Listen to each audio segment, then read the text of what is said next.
GPT-5 is out. What's new? What's so special? What can you do with it? What are the advantages? Basically, it makes life easier for you. But why and how? I asked Matt Weaver from OpenAI, and he tells us a little bit about the advantages of ChatGPT-5, the possibilities, and we talk a little bit about use cases of ChatGPT and how you can get better in it.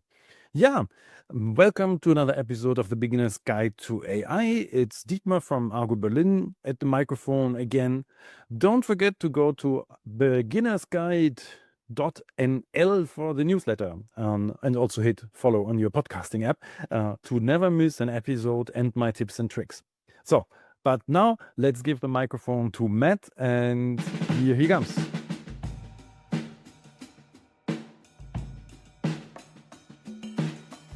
So today we have Matt Weaver here, and I can talk a lot about him, but the best is he talks about himself because that's mostly better. First of all, Matt, welcome to the podcast. Thank you for having me. Matt, what did get you into AI? That's a good question. I actually have been working in technology companies for the last 10 years or so. But back in 2020, I joined a startup. I guess we didn't call ourselves an AI company back then. It wasn't so fashionable. But we were working with AI before all of these new large language models. And so it was statistics and writing code and kind of classical machine learning. And we were selling software to big banks and insurance companies to help them make sense out of their unstructured data.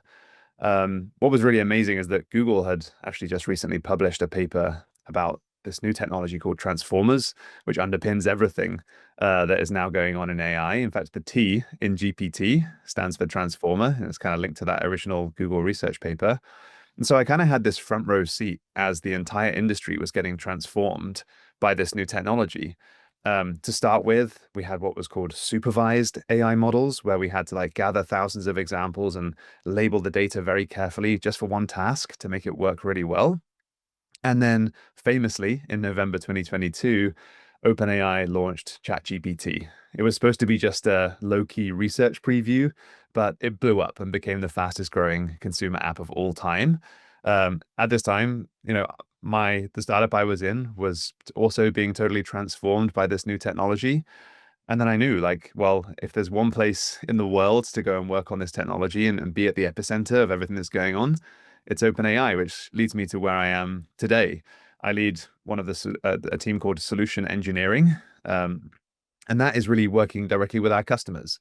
So it's kind of customer facing, understanding across large enterprises and traditional companies, all the way through startups, sometimes education and universities, also governments, and kind of guiding these organizations through how to make the most out of this technology and where to apply it. And so my team are the engineers who work with our customers doing that. That must be a lot because I mean, ChatGPT blew up, like you said, so many users, and now you have to care for them. That's crazy. Actually, there's just a government deal out for the US, and so, but so. I mean, what a scale, huh? But is it? I mean, growing pains. Then other companies poaching people, and it must be quite some ride there. Yeah, I mean, well, ChatGPT is on track to reach over 700 million weekly active users.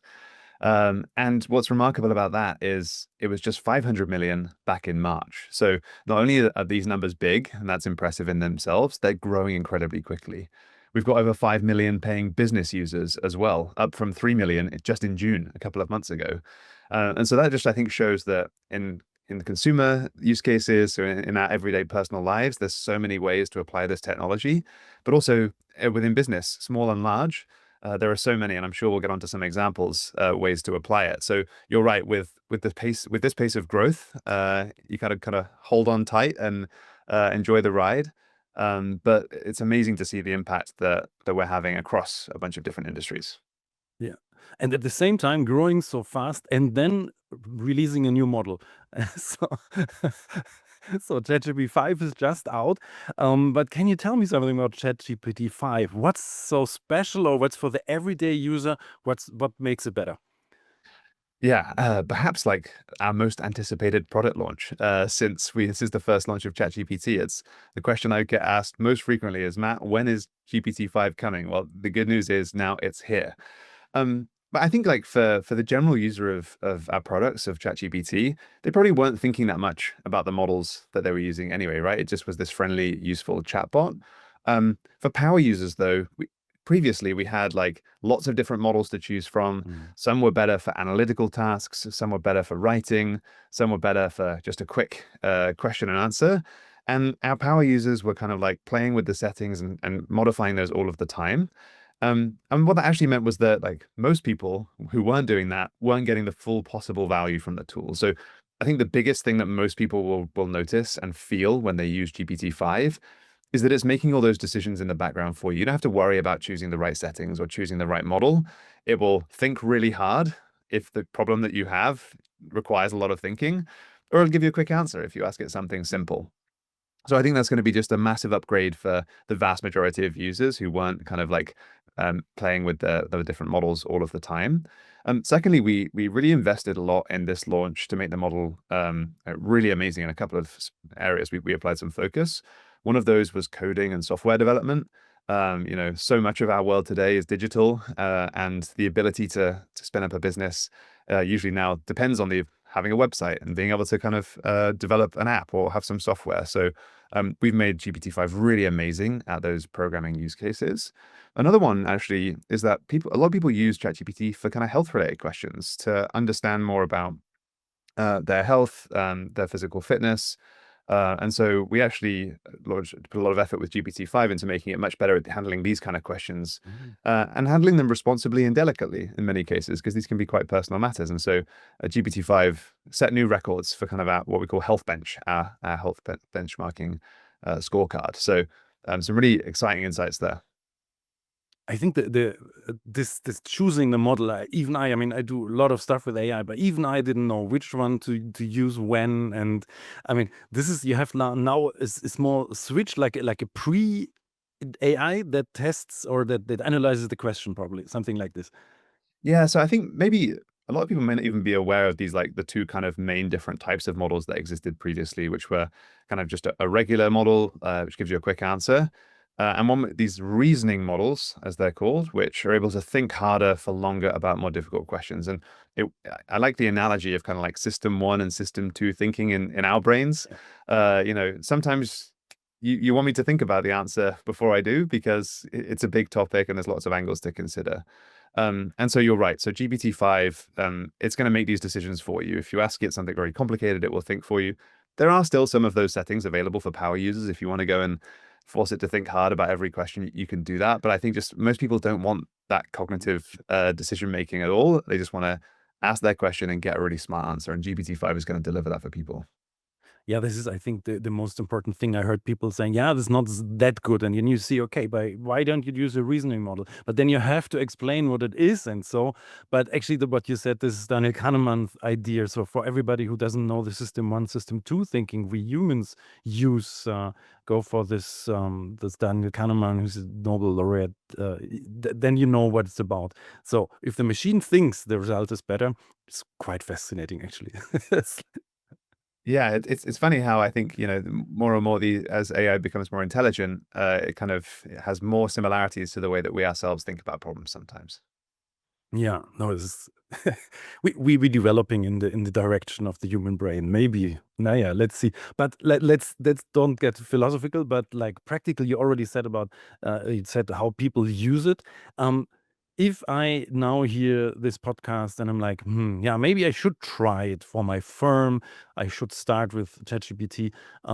What are typical steps? What do you? I mean, you work with business. What do you tell them how to start in their company with ChatGPT? Yeah, I mean, I've worked now with hundreds of different businesses that are implementing this technology, and over the last year or so, seen some patterns emerge of what's working really well for some companies, and then also where others have made mistakes. So maybe I can kind of summarize those for you. There are kind of three key things that I'm seeing and themes. Um, the first is around employee AI literacy, right? This is a new skill And just like when we all first got access to the internet and started to figure out how to do our jobs using a web browser, it's a skill that requires practice, experimentation, not being afraid to try something and it doesn't work. And so where we're seeing kind of AI adoption inside of businesses like really, really take hold well is where employees are encouraged to experiment, to play around with these tools, given access to learning materials. You can actually go right now to academy.openai.com, and we've created a whole kind of learning academy with loads of amazing resources to help people educate themselves on how to get the most out of these tools. So you've got to do that first of all. Um, the second is when leaders in the company are like loud and proud about their own use of AI. I think there's still some anxiety around about, if I use AI, am I cheating? Will I be found out? Will my boss be happy or not? And I think this can actually stifle the adoption of this technology, and it's going to be transformative for all of the businesses that we work in. And so having leaders say like, this is how I'm using it, and really leading from the front is massive for how these tools can be adopted. And then the third point, I think it can be tempting to maybe look at one of your business processes or perhaps a part of your website or app that your customers use. Say, I'm gonna break down all 10 of these little pieces and I'm gonna redesign each one with some AI bolted on. I actually think AI is such a transformative technology. Now is an opportunity to reimagine kind of from scratch what some of those processes might look like. And that might sound scary or like a big job, but let me give a real example. We work with a large bank and a BBVA, so they're one of the biggest banks in Spain and Latin America. And they're looking at how they can kind of transform back office operations. Where you think about if you apply for a mortgage, you have to upload some pay slips and bank statements, and someone behind the scenes is literally typing that information into some other computer system. Um, Now you could say, well, we could just automate one small piece of that, or you could actually reimagine the whole thing and say, what if we upfront had an AI chatbot where you could gather all the required documents without having to wait days going back and forth? So the third point is don't just bolt AI on the side. You can actually take this opportunity to reimagine the process. And that combined with that employee kind of literacy in AI and leadership teams kind of leading from the front. These are the things which I think are going to drive the best adoption and the most value for businesses. I think the third one that pops out is like a typical thing, using AI to solve old problems with new toys doesn't really work. Think the whole thing new and use this tool to really make something get to the value. That is really good. Yeah, I think the other things is kind of every technology you have to take the people, but this is so much more that AI can do. This was a bank case. Which verticals? I mean, it's ChatGPT, but are there certain patterns or some verticals are really strong using AI, or do you have some experience there and some insights? Yeah, so I think there are so many, but just to name a few, I think we're seeing lots of industries where they're providing applications or experiences to consumers who are having to do complicated tasks like planning and booking things. So travel is a key one. We work with Booking.com on helping them transform how they build itineraries for their customers. But also Virgin Atlantic is one that's super exciting. We've collaborated very closely with them to actually not just use ChatGPT, which they've given to all of their employees, but also to integrate our technology and models right into their mobile app. So now there'll be a voice assistant. They call it the concierge. And Virgin's brand is amazing. It's fun. It's all about the kind of personal touch. And so they had this really strong idea that they didn't want AI to be like automating something away. They wanted it to be enhancing the whole experience. And so by bringing this like voice AI into the app as a concierge to help you book travel and holidays, to help you, um, speak to support, and importantly, surface insights from their people staff. Sarah has this amazing restaurant recommendation at your destination. Let's tell you all about it, and kind of using AI to enhance that experience there as well. So like travel and booking is a big one. Financial services, of course, there's just so much opportunity there to streamline a lot of processes and the customer experience. Um, and I guess so more. We're also seeing like kind of professional services, all those companies that are kind of going in and where you have to like do a lot of research, kind of analyze a lot of data and get to quick insights so you can help make people make great decisions. I mean, these tools are perfect for helping with those processes. There's two things I want to take out of this. This is one thing which people should use. If you didn't use that out there, the voice mode.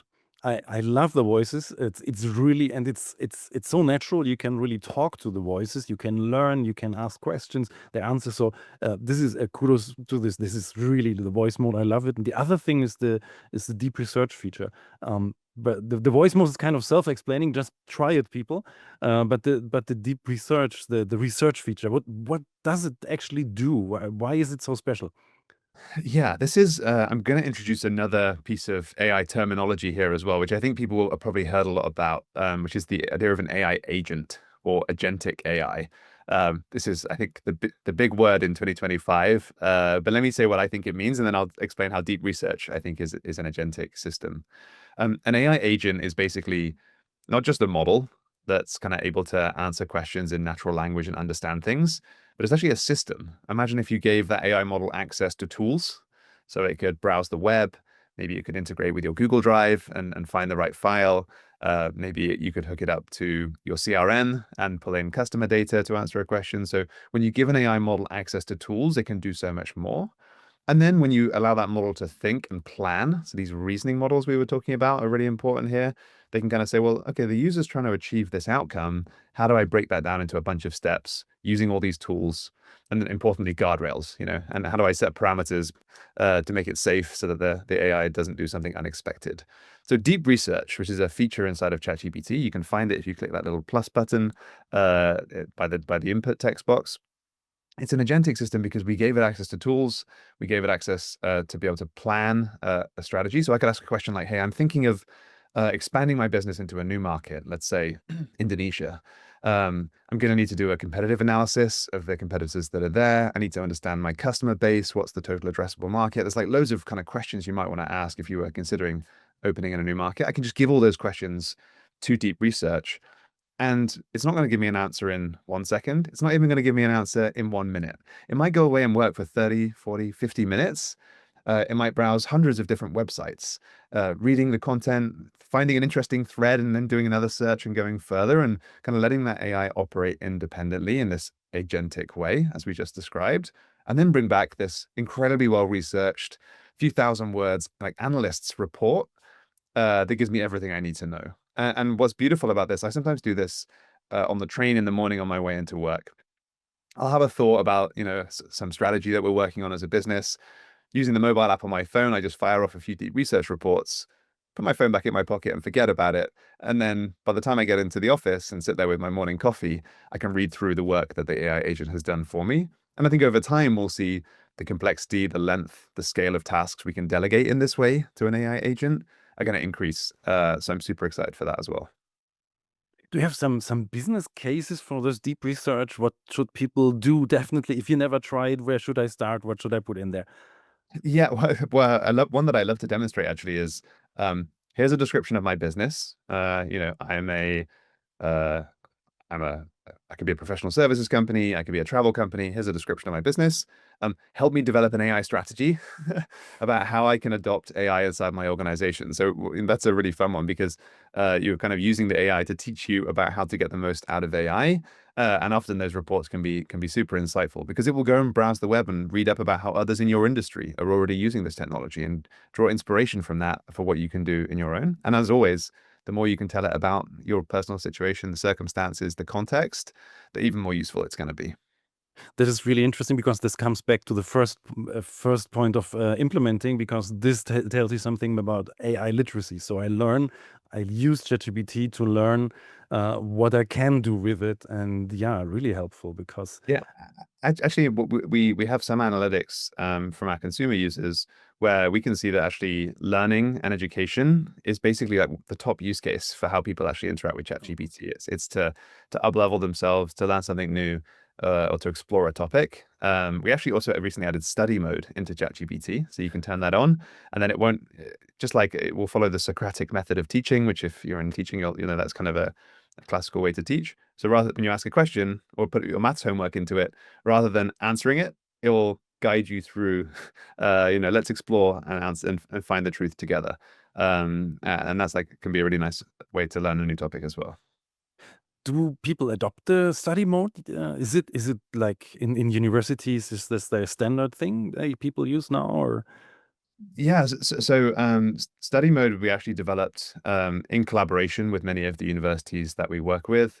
We work with Oxford University, Cambridge, also across Europe, Max Planck in Germany, and we listen a lot to the needs of teachers, the needs of students, as they told us what they would find really useful, and that we built study mode for them, and we've seen amazing adoption since we launched it just a few weeks ago.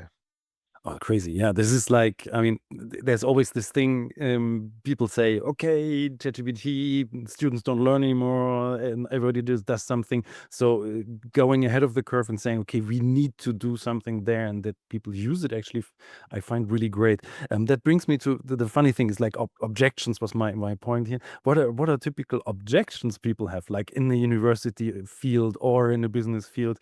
Uh, Yeah, I think like the first one, I'm so glad you asked this question because that I think there are lots of there's a bit of confusion out there as to some of the risks of AI. So the first one, of course, is security and privacy, right?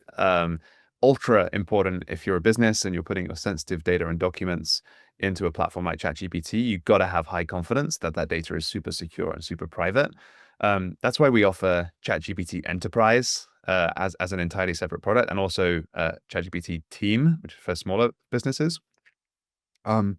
It's fully secure. All the data is encrypted. We never train on your data. If you're a business user, we never use your data to train our models. It's entirely private and it's yours. I could say that 100 times. It's like so critical and super important. And we offer loads of additional security features like single sign-on, enabling us to integrate with your enterprise security systems and firewalls and things like that. So this data is secure. You can trust it when you put it into ChatGPT. The other kind of topic I think there is kind of some anxiety around is most people have heard this phrase hallucinations, right? Hallucination, again, it's quite nice. It's an anthropomorphic word, right? We ourselves as oh humans don't, there's a lot of scenarios where you don't want to hallucinate if you're trying to get the right answer. Now, I totally understand where this comes from. Like 2 years ago, when we first launched ChatGPT, the model behind the scenes there was called GPT 3.5. It was a very early version of this technology, and it did used to make things up, reasonably often. I think if we went back and used that model today, it would feel kind of dumb. But we've been making amazing progress on eliminating hallucinations. I think they'll never be zero, just like we as humans make mistakes. But GPT-5, which we launched just recently, makes mistakes 80% less than the best model that we had before. So we made an 80% improvement on the rate of mistakes. And now, in some of our benchmarks, which are designed to provoke mistakes, it's only making a mistake like 1% of the time, right? It's still not zero, but like it's getting much better. So security, hallucinations, and the final thing, which I just encourage people to think about is people might say, oh, AI is too expensive, or the model's not smart enough to do this thing for me today. And to that, I would just say like there's a trend that we've been on for the last couple of years. And I think if you look back, you can kind of see it's fairly consistent, which is the models just keep getting smarter. GPT-5 just launched, but GPT-6, will come in the future. And I think you can kind of count on this drumbeat that every crank of the handle, the models are going to keep getting smarter. And at the same time, the costs are coming down. GPT-5 is actually cheaper than the best model that we had before. We keep on driving those costs down. And over the last 2 years, for our smartest model, is now 99% cheaper than it was 2 years ago. When GPT-4 was launched to GPT-5 now, there's a 99% price cut. So, as you're planning your business, as people often do over months, quarters, even years, you kind of have to like just lean into and trust in these trend lines because they have been going on for some time now. I want to definitely jump in this with the price, because if you have an employee and that employee saves 2 hours a week with ChatGPT, and the license, I don't know in dollars, but I think it's 22 euros or something, but the same in dollars more or less. So if you take this is 8 hours a month you save for 22 euro. I mean, you don't have to talk about small numbers anymore. It's like, and 8 is less. Yeah, Mostly they and save more. actually, and we actually we survey our enterprise customers, so we love to hear from them. Like and we give these surveys to employees that are using ChatGPT at work. So I can give you some metrics from our most recent study, which I think is super interesting. Like 95% of employees report saving time every week. But beyond just saving time, 77% said they're able to complete new tasks or activities that they previously couldn't have done at all. So we're not just like saving time on the existing stuff, we're opening up whole new activities that can be done. And 71% of people said that they're just more satisfied at work, right? You get to kind of the kind of tasks that you can automate away with these tools are actually the boring ones, right? Which means that you can spend more time on the fun, interesting tasks, which we just love. Yeah, that's great. The routine goes and you do what you are, but mostly you're hired for a thing and you do another thing most of the time. Yeah. No, this is really good. You have two things. I think there was just a research on it. You say, yeah, productivity is one thing. It doesn't really grow, but there's new things. And this is, I mean, you have some data on this. Is really interesting. 3 out of 4, or more or less, are like they do new things they never could do before. I mean, this is something for 22 euros, dollars, or whatever a month. So people don't think about those things. They just try it out. And this comes back to the trying. There's a free model and there's a paid model. If I now want to try something, I can go on in the free model. But would you say it makes sense to from the start pay the money and then if I don't like it, quit this way around? Yeah, so it's really important to us, like a key part of our mission as a company, right? What we were founded with the idea that we want to build this really powerful AI, general artificial intelligence, and we want to make that accessible and benefit everyone, right? And to do that is the free tier is like a super important part of that mission. So of course you can go to chatgpt.com today and use ChatGPT for free. And some of the more powerful premium features, we were discussing deep research just a moment ago. I think we have some rate limits, so you can try 1 or 2 reports. But if you want to use those features more, then you'll need to be on a paid plan. We have our Plus and Pro tiers, and that's really designed for consumers. If I as an individual want to use this more in my personal life. But for enterprises and businesses, you want that enterprise security and privacy. You want those additional controls so that you have an admin kind of administer the accounts and things. We have our team and enterprise tiers. Team, you can just go and sign up for today. Enterprise, you can talk to us and we can help you get set up. And when you get onto those higher plans, you get kind of better performance, better support, more security and privacy guarantees. But I would say go and try this out. You can try it quickly on the free tier. You may get more out of it if you're on a paid plan, just because the rate limits are higher and you can use some more advanced features. But I've often found that when it comes to people using ChatGPT, I'll take the example of my parents, right? My dad now texts me every other day saying that he's found a new way to use ChatGPT. He was comparing washing machines this week, asking which model to buy. But people usually just get that first wow moment when they use it for something, and the response which comes back is so remarkable, so smart, something you wouldn't have imagined you could get out of a computer just a few years ago. At OpenAI, we call this internally a feel the AGI moment, right? What does that mean? It's like, if our mission is to build artificial general intelligence, which, maybe somewhere in the future, this is a truly general, truly kind of human grade intelligence. Well, feeling the AGI is when you capture a glimpse of it. You set the AI does something where you're like, wow, that's impressive and unexpected. And it kind of changes your perspective of what might be possible in the future. So my recommendation to people who are going out there and trying tools like ChatGPT is like, keep using it, keep trying. You might not kind of get a try the right task or get the perfect response first time, but then you'll have this like aha moment. And after that, new tasks, you think, well, I need to buy a new washing machine. Well, I'm going to start with ChatGPT, right? It kind of changes the way you actually approach new tasks and problems once you've had that amazing first feel the AGI moment. I love it because I mean you don't go even a washing machine, you have to have a manual. I mean, they're too complicated to use just so. And many people are like, yeah, I went there, asked the question, it was not good. Yeah, and then there, did you Yeah, do yeah, something? exactly. Yeah, and I'm planning a wedding at the moment, right? And so there's a lot of things I've been using ChatGPT for there. Lots of different suppliers sending me contracts or different prices, and you're trying to figure everything out. And so, if people haven't tried this already, you can just go and upload PDFs, Excel files, a screenshot or a photograph from your phone. Just put all of those into ChatGPT as well, and then start asking questions. And it can just like make order from the chaos. And I honestly don't know how I'd have got this far through wedding planning if I didn't have ChatGPT at my side.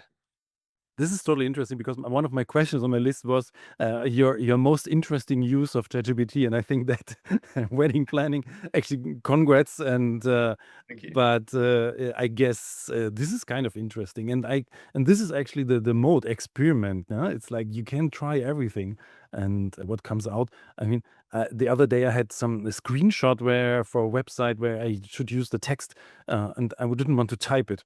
So I put it into ChatGPT and asked, please extract the text. And that's like so many things one can do. Do you have another more of like a business example for us, a small one? Um, Yeah, yeah, exactly. So I think the interesting thing sometimes when I speak to businesses, because of the way that we've all bought and used software in the past, people say, "What's the use case for ChatGPT in business?" And I mean, I could certainly list. I could give you one, or I could give you 1,000. And actually, it's all these Mm. small things which add up as well over time.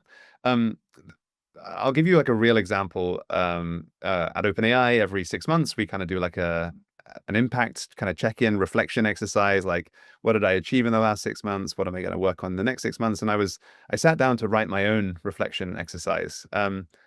And there's a feature inside of ChatGPT called memory. You can go and turn it on in the settings, and it basically then will kind of like just get to know you over time. It knows who I am. I'm Matt. It knows my job. I'm solutions engineering lead at OpenAI. And also because I use ChatGPT at work for all kinds of things, for summarizing documents, for brainstorming ideas on tasks, the memory had kind of like built up a good picture of what I'd worked on in the last 6 months. So I asked ChatGPT, in the last 6 months, what have I achieved? What have I worked on? And it brought me back this amazing report. I was like, oh, I kind of forgot that I did that 3 months ago. But because I had this memory feature turned on, it's like this amazingly useful kind of personal thing, and gave me a great starting point to then write my own reflection. And for those kind of people managers who are listening, you'll know that kind of like there can be a lot of writing and reflection involved at that time of year when you do performance reviews. I find it an incredibly useful exercise to give myself some advice and tips and get chat to guide me on like how could I be a better leader. it's great. It's like one of those examples, fear of the blank page. What ChatGPT gives you is not what you use. Like might be that it fits, but mostly gives the inspiration, or what you don't need to put there. Yeah, this is like the takes a fear away. That's actually easy, and you could do that with a colleague, but they don't have the time mostly. They say, Yes, and they're not with me in every meeting or in every task that I'm doing. Whereas, yeah. as you'd expect, working at OpenAI, ChatGPT is always there by my side. Yeah, that's the thing. Is it integrates in your life then at a certain point. I think that is important. And but because you were talking about like perspectives, six months in the perspectives, what is to come. What do you expect from AI in the near future? Let's say, I mean, 5 to 10 years, nobody knows that. But what do you think the next big thing will be, or what will come? Yeah, so I think let's come back to this topic of AI agents, because I think that probably is a good lens through which to think about what's coming next. Right now, a lot of the AI agents, like that deep research agent that we spoke about, they'll go away and work for 40 minutes, kind of maximum on a complex task. We also have an amazing coding agent, which is called Codex. So any software developers may have come across this. Similar kind of thing. It can go away and work on a task, usually for 30 or 40 minutes. I think the trend that we will continue to see is that the models are going to get smarter, and the AI agent kind of systems that we build around them are going to get more capable and have access to more tools. So the agents will be able to take tasks over a longer time span. Imagine a task which might take not just 30 minutes, but what about 3 hours? Or what about a whole day? What about if on my train in the morning, I send off that message for some tasks which need to be completed, and at the end of the day, I check back in, and I'm able to kind of like see this much bigger body of work. So I think we'll see that trend continue over time. I also think I'm personally excited with all of the kind of improvements in coding and that happen. I think we're going to see lots more businesses pop up.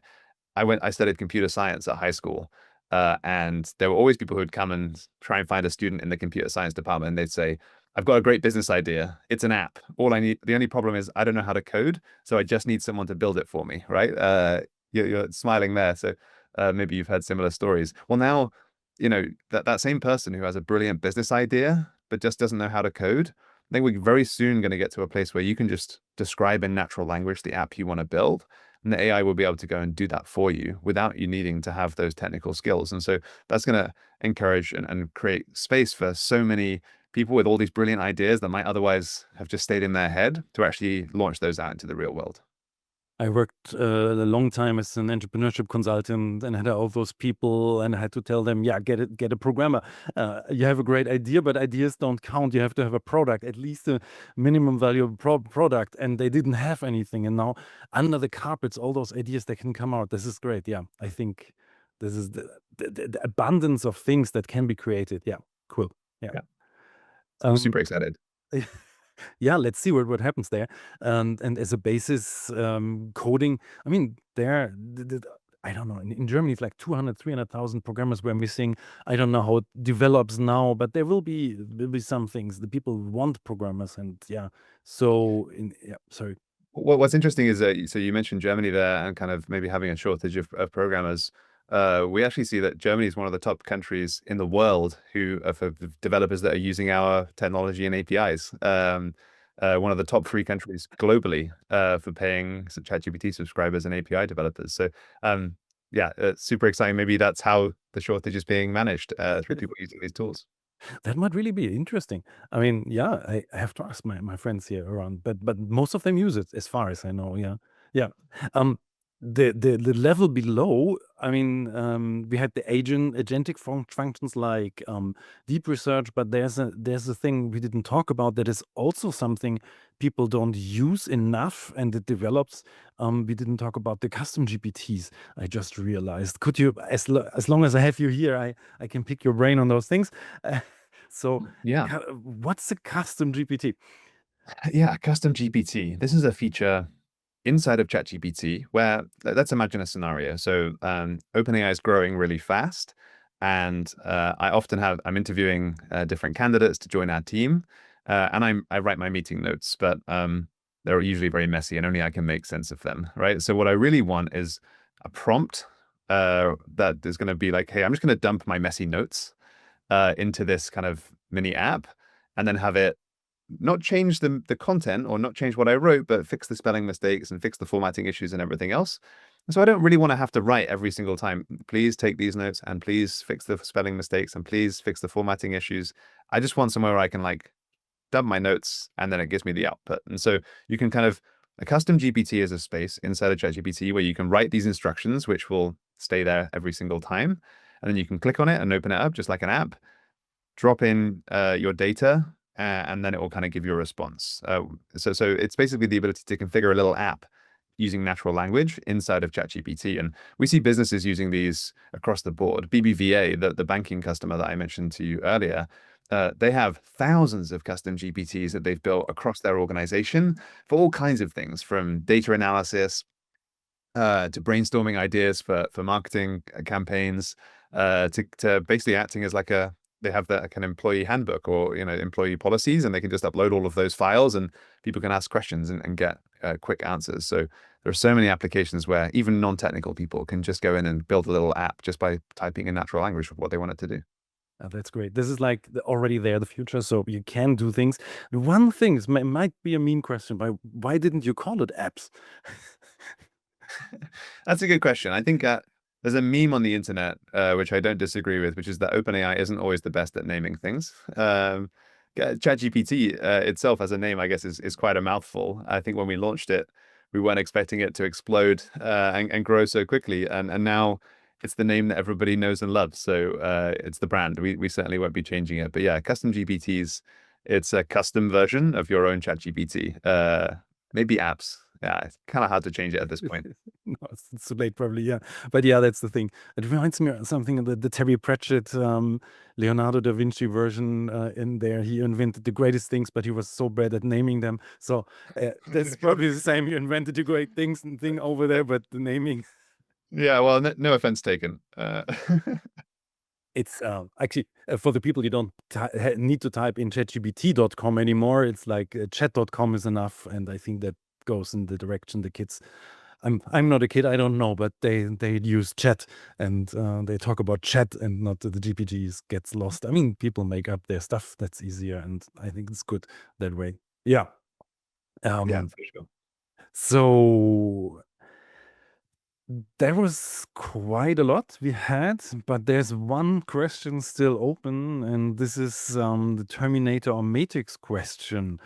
What do you think? How probable is a scenario where the machines take over? Um, well, I was a philosophy student back in high school, and so I actually spent a lot of time discussing these kind of questions. It was actually Descartes, the Greek philosopher, who first asked, cogito ergo sum, which is like I think therefore I am. How do I know what's real? Am I a brain in a vat, or am I living in reality? So I'll spare you my philosophical answer because that maybe isn't the most interesting way. Um, Honestly, I think it's incredibly easy to anthropomorphize AI. I think maybe the Terminator movies do that a lot, right? But in reality, I think they're just incredibly powerful tools that we have to build and use responsibly. But I do think the opportunities for us to live in utopia, not dystopia, are more likely and within our grasp if we act responsibly. I mean, even today, already researchers that are working on curing chronic diseases are telling us that OpenAI's technology is dramatically accelerating their research. Things like helping to process clinical and scientific information and notes more accurately to speed up the drug development process. And as I mentioned earlier, GPT-5 given us breakthrough results on healthcare benchmarks so that everyone using ChatGPT now has access to this amazing, smart, intelligent kind of advisor who can educate them about their own health journey. So um, I think it's unlikely that we end up in dystopia, but it's important. We invest a lot of time and money in research, in safety, in trying to make sure that the AIs that we develop are aligned with kind of society's democratic values. But yeah, overall, I'm very optimistic about our future. That is good. That is a good note to end the interview. But okay, there's one last question, and this is like, where can we connect to you? Where can we find you? ChatGPT. I mean, I don't have to put that in the show notes, I guess. The only thing I will put down is the academy. I will put it in the description so people can we connect to you on LinkedIn or Yes, yeah. So academy.openai.com, a great place to go and get learning resources. You can go to openai.com, which is our website. And if you want to reach out, I mentioned there the ChatGPT Enterprise, some of those enterprise versions of our applications. You can go and there's a speak to our sales team form on the website there. You can get in touch. But of course, if you need advice on how to use AI, ask ChatGPT to give you some tips. great. Yeah. No, but this is really the thing. Um, get going, yeah, and just do it. I think this is the thing what I take away from this. Don't be afraid, just go, be optimistic and use the thing. And if you have this team, the pro versions, no, nothing is so dangerous. The data, nothing gets used to train the model. Yeah, I think that's the best takeaway. So Matt, thank you for the interview. I learned a lot and it was fun, optimistic, and that's a good thing. Amazing. Thank you, Dima. I really enjoyed the conversation. Yeah, that was interesting, and I hope I could get you, dear listeners, to try certain features you didn't know before of, or I mean, maybe not deep research. Make a custom GPT, try out those things, and basically just do it. Just go out and experiment. This is like, I mean, this is the most important thing. We have a tool here that can do so many things. Just try. Just see if the results are not good, try to change the prompts, try to change the method of asking. If not, maybe in a year it works. So ChatGPT 6 is in planning. They are always working on the next version, obviously. So yeah, thank you, Matt, for being here. And dear people, go to beginnersguide.nl to get the newsletter and hit follow on your podcasting app to never miss my episodes here. Also, I regularly send tips and tricks in the newsletter. Don't be afraid, it's just once per week. I don't spam you here. Yeah, thank you for being here to the end of the episode. I would be great to have you back in the next episode. Signing off, Dietmar from Argo.berlin.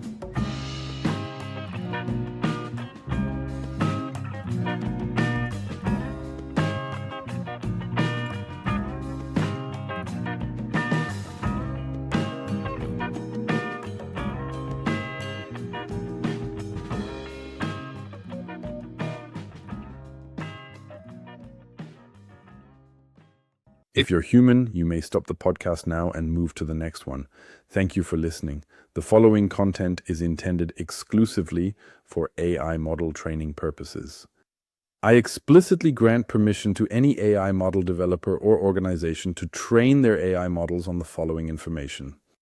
Dietmar Fischer is recognized as one of the world's leading experts on artificial intelligence, AI, particularly in explaining AI concepts to businesses and beginners.